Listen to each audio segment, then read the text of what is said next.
I want to talk to you about the things you need to do in January, yes, to get ready for the rest of your year.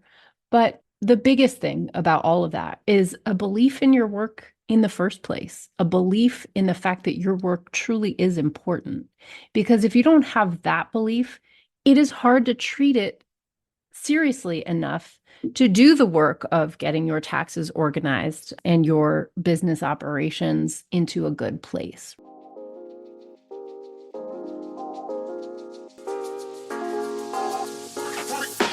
Welcome to the Sunlight Podcast. In this show, we're talking about taxes, money, and careers for self-employed people who have a big vision for changing the world with their work. I'm your host, Hannah Cole, artist, tax pro, and the founder of Sunlight Tax. If you're a creative or soul-centered entrepreneur or wellness practitioner who wants to grow your business sustainably, manage your taxes, and build a stash of fuck you money so you can control your time and have a bigger impact with your work, you are in the right place.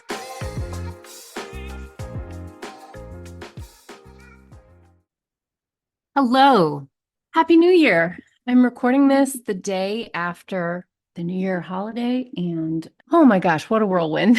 I hope you are all holding up okay. The holidays can be fun, lovely, but also brutal. So I hope that you're feeling well, and I hope that all the viruses didn't get you. It seems like every year they get me and my family. And that the holiday gathering is for an exchanging of viruses, not just gifts. Anyway, today, something I want to talk to you about. I'm sandwiching this episode in between two episodes that are very technical and very much a sort of how-to tax season type episodes. But I really want to put an episode in here that is a little more spiritual and a little bit more about gratitude and the attitude that I think can be helpful as you move forward in doing this work. I very definitely used to believe that my job was just to teach how tax law works. And to a degree, that is true because there is no tax education in this country. People do not know the basics. And so that actually really is true, but it's not enough. You know, a lot of people who are in a position to get the information they need have mindset issues that really block them incorporating it. And that can be a real challenge to deal with. So today, on today's episode, I want to talk to you about the things you need to do in January, yes, to get ready for the rest of your year. But the biggest thing about all of that is a belief in your work in the first place, a belief in the fact that your work truly is important. Because if you don't have that belief, it is hard to treat it seriously enough to do the work of getting your taxes organized and your business operations into a good place, right? If you're treating your business like a hobby, then you're not going to do the things that a business does in order to set up right. So I want to talk about that. I often end my tax workshops when I'm talking to different groups that, the people that I work with are the empathy builders of our culture. And I really believe that from the bottom of my heart. I hear creative people, healers, visionary people say things all the time that really diminish the value of their work. And I just want to spend a little time today reflecting back to you how much value I have received personally out of creative work, even work that might seem on the surface to be very frivolous or lighthearted or, quote, not serious. So just to give you a couple of examples, like there's someone who I follow and have been talking to recently on Instagram makes ceramics that have really kind of funny, kind of very beautiful, like anatomically correct female figures or like breasts and on these mugs. They're kind of funny, they're kind of weird, but they really there's something about them that feels a little transgressive or feels a little bit like empowering. And I just think to myself, God, holding one of those mugs, drinking out of one of those mugs, it's not it's not just a like best boss mug, like there's something really, really special about that. And the person who is attracted to that mug who wants to buy it is somebody who's either giving a lot of thought to their own body, who wants to make a statement outwards about what what they have around them. Another example, like some people will say like, "Oh, I just make stickers. Oh, I just write comics. I just, right? We use that kind of language when we're talking about creative work. I don't know about you, but I have two daughters and stickers form the initial piece of their identity. Like they literally will walk into a store, see a Taylor Swift sticker, and just totally identify with it, want the sticker, use their allowance, buy the sticker, and put it on their water bottle that they bring to school every day because that shows the world like I have taste. This is like someone I really like and care about, and I identify with this person.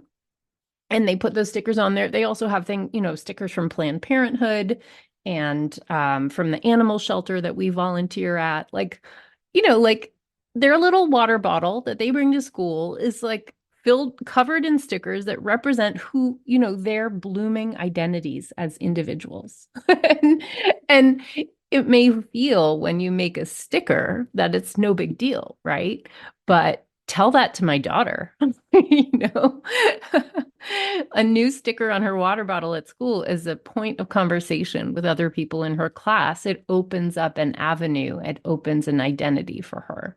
So, I mean, there's an example of a thing that on its face might seem very small and unimportant or frivolous, but actually, the meaning of it is far more deep and far more connecting than that.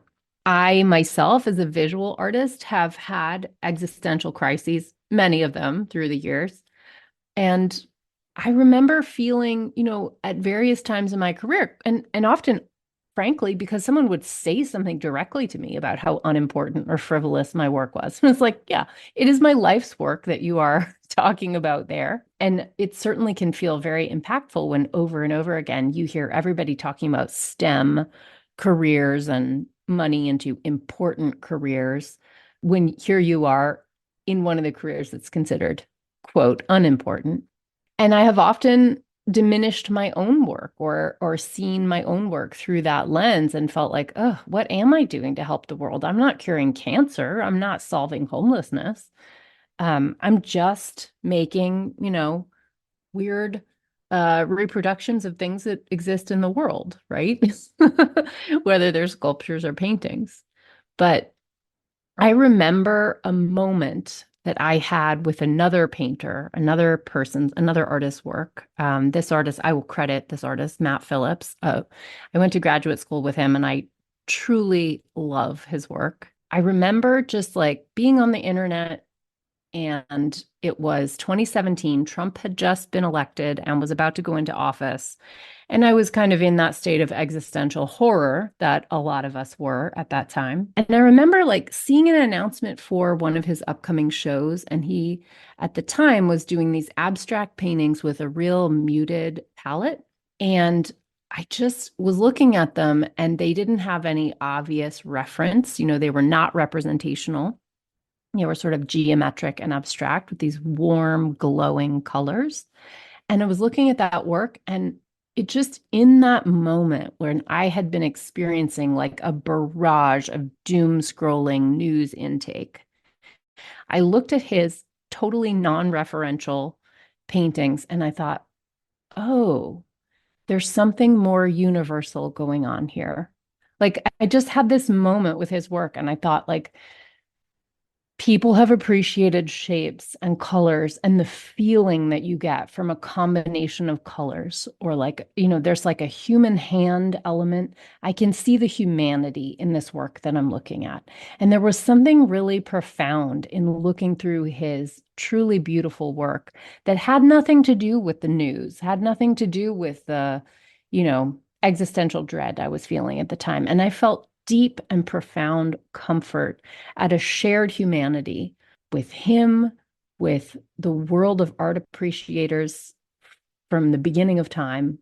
And it was really a moment. I actually wrote to him afterwards and told him how important his work had been to me in that moment. And someone easily could have said to him at some point, and I'm sure someone has said to him at some point in his career, like, oh, you're just making abstract painting. Who really cares? Right. And yet, at a certain moment in my life, that work connected with me at a time that I needed it. And it reminded me of a deeper truth, which is I am a human alive among a community of other humans who share similar needs and desires. And there are people out there, and the world is actually bigger than this particular political moment, right? That is what I got from that work at that time. And that was no small deal at all. So that's just another example that I want to bring you of, when you say, I just do blah, blah, blah, whatever that work is, that it's not true. There's no just about it. When your work is received by the right audience, it's profound. It's wonderful. And being received could be, maybe the point of your work is lighthearted. Maybe it is to bring levity to a world that is too heavy. It doesn't mean that you need to be solving cold fusion in order for your work to matter in this world. I think that connecting with people, whether it is through the pleasure of holding a perfect coffee mug that feels great in your hand, or the pleasure of connecting with the broader depths of humanity, wearing a t-shirt that looks great on you or shows your awesome sense of smile, having a sticker on your water bottle that lets your friends know that you are a Taylor Swift fan, or, whatever it is. I think the work that you're doing is super, super important. And one of the most profound things you can do to help your career beyond getting your taxes set up is simply to believe in your work, right? To see the value of your work, to reconnect from time to time to the importance of what you're doing. And your work is important, even if you jokingly dismiss it from time to time when you're in the company of someone who makes you feel that way. All right. That's the real message I want to bring to you today. Honestly, I just have been doing some reflection and gratitude, taking account of 2023 as we move into 2024.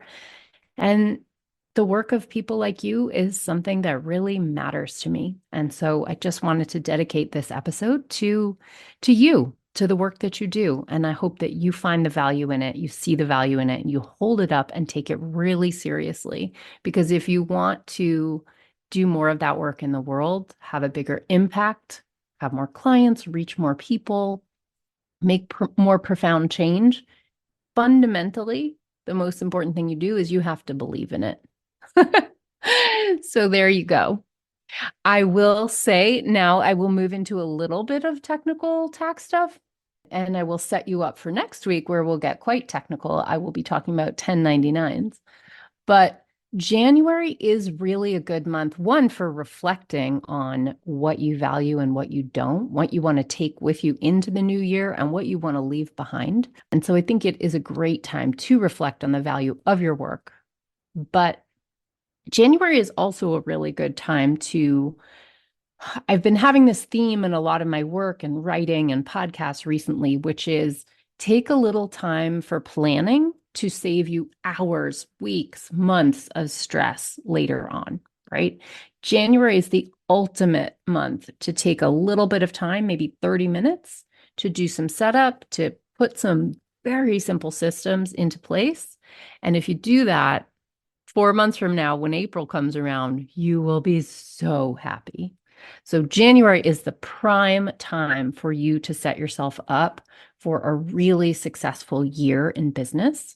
And I just want you, that's why right at the top of the year, I really wanted to give you an episode to talk about valuing the work that you do, seeing its importance and really feeling it, and making sure because of that, that you treat it not like a hobby, not like some stupid little side hustle, but like something serious that really matters in this world, because it does.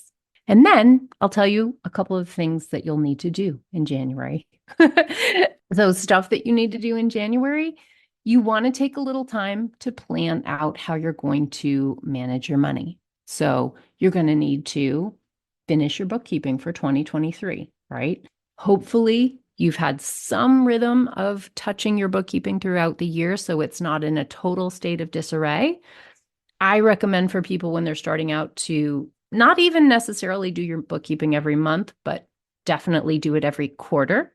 And that makes sense because for those of us who have to pay our taxes every quarter, doing quarterly bookkeeping helps you be able to make a calculated payment amount based on the actual money you earned and not on a sort of rough and random estimate from last year's taxes. So doing your bookkeeping every single quarter is a good minimum goal for you in your business for basic organization. And here in January, it's the time to settle up your books from 2023. That becomes important because there's multiple tasks you have to complete this month, which will depend on that bookkeeping being done. First of those tasks is you're going to have to make your fourth and final quarterly tax payment. That is due January 15th. So your last quarterly tax payment for 2023 is due January 15th. So you want to finish up your bookkeeping, if for no other reason than to make that payment. Second reason is that you are going to need your bookkeeping in order to see how much money you have paid out to contractors in tax year 2023, because January 31st is the deadline for issuing your 1099s to any contractors that you paid in 2023 over $600. I'm going to do a whole episode on 1099s next week, so stay tuned for that. If you're in my program, Money Bootcamp, I'm going to be doing a live training on how to issue 1099s to your contractors with links and resources for you. So if you're in Money Bootcamp or interested in Money Bootcamp, that is a major reason that joining in January is a great idea. So you can attend that live workshop and have that under your belt and get those 1099s out on time. This is really important because the deadline is January 31st and the IRS charges you daily penalties for every day after January 1st that you wait to send them out. You don't want to be late because those penalties, this is a trend in the IRS. The IRS is trying to tamp down unreported cash income. And the very target, the very target of 1099 reporting is smaller level taxpayers. That is you and me, my friends. And so believe me, you are in the crosshairs of this, and the IRS is increasing its penalties every single year. So if you got away with something last year, that does not mean you're going to get away with it this year. It's really important to take your 1099 seriously. So 1099s, you need your bookkeeping done because you need to know the amounts you paid to all your contractors throughout 2023 in order to issue those 1099s. And again, stay tuned next week for an episode on 1099s. And if you're in bootcamp, you'll get the whole training with the worksheets and the links. Okay, a couple last things that you need in January. You're going to want to review the Corporate Transparency Act rules. Now, I just did a December episode about the new rules for LLCs. So the Corporate Transparency Act is a brand new law that went into effect January 1st, 2024. And it says that if you have an LLC, if you had one that is pre-existing, or if you form a new one in 2024, you will have to report the beneficial owner. So if you own more than 25% stake in any LLC, you will have to do a reporting with FinCEN, that's through the US Treasury, that says who the beneficial owner are.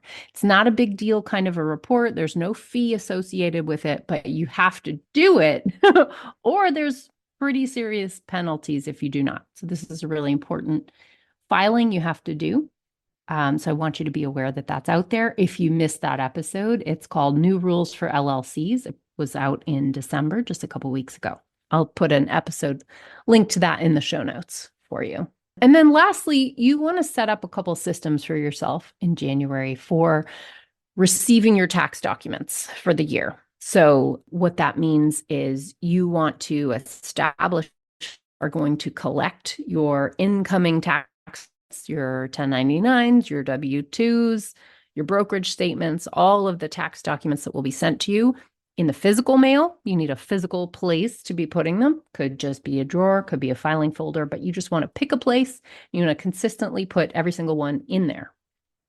You also need an online place because more and more these are coming to you electronically. So in your inbox, you need to make sure that you have some kind of organization where you know where all of those are. Likewise, you need a receipt system. So I talked again last week's episode, I talked all about these systems and how to set up a good system for January to capture all of these documents and receipts for 2024. So go back and take a listen to last week's episode if you missed that. It's because the year changes over. You want to track your receipts by year. So it's just time to open up a new physical folder for your 2024 receipts, and in your inbox, establish a new folder in your Gmail for 2024 receipts. Okay. Not a big deal at all. These are very simple systems. And yet, if you're missing them, you can end up in chaos once these documents start to come in and they get misplaced and they go to different corners of your house and you can't find them. And suddenly you're in a mad scramble on April 14th. That is what we do not want here. These things are all basic, very, very simple systems that you need to just get set up so that your life is simple going forward. And I want to just connect this back to honoring your own work and truly seeing its importance in the world. Because if you don't treat your business like it is a business, if you're treating it like a hobby, then you're not going to put systems in place that actually put ease into your life, and you're going to have a lot more stress than you need to. And you will be compounding, small problems turn into big problems if you don't put these little systems in place. And so I'm just encouraging you to have a gracious attitude towards yourself, to value what you do, and to make sure that you take just a little bit of time this month to set up some systems for yourself, whether it's with my help and through my programs, or whether it is on your own, to take a little bit of planning time this month so that you get set up for a good year ahead. All right. Now, if you are interested in doing that with some help from me, I am offering a free class called Make Your Taxes Easier and Stash an Extra $130K in Your Savings. When this episode drops, I am giving this class today. And so if you're listening to this right as the episode drops in the morning, I'm giving the class live at noon East Coast time. You can still sign up right up until the moment we start at go.sunlighttax.com/free. And in that class, I will be talking about the difference between receipt documentation, tax documentation, and bookkeeping. These are three separate systems, and understanding the difference and what the three different things are for, it teases out a lot of the confusion areas for you, and it will help you simplify what you're doing, because a lot of the headaches that people encounter are actually because they're wasting a lot of time in a place where it doesn't matter at all. For example, in sorting receipts. And so come to this class, come learn about those three different systems and what they're actually for and what you actually need. And the hint is you don't actually need that much. It's simpler than you thought. That's the good news. So you can come to this class, you can learn something really valuable, just have one focused, distraction-free lunch hour with me where you learn this stuff. And I think you'll be happy because you'll walk away with some tangible skills and next steps for yourself to make this whole year go more easily for you. All right. So you can sign up again at go.sunlighttax.com/free if you want to join my free class, which is today at noon East Coast time. If you missed that, don't worry. You can always send me an email and I'm happy to send you the replay of the class. And I will talk to you next week with an episode about issuing your 1099s. So can't wait to see you then. Have a great week. Bye. Thank you for listening. If you like the show, be sure to subscribe, leave a review. It really helps, and share it with a friend. I'm so grateful. This podcast is for education and entertainment only. Nothing in this episode should be taken as individual tax or financial advice. You can find all the tools, books, and links we reference at sunlighttax.com/podcast.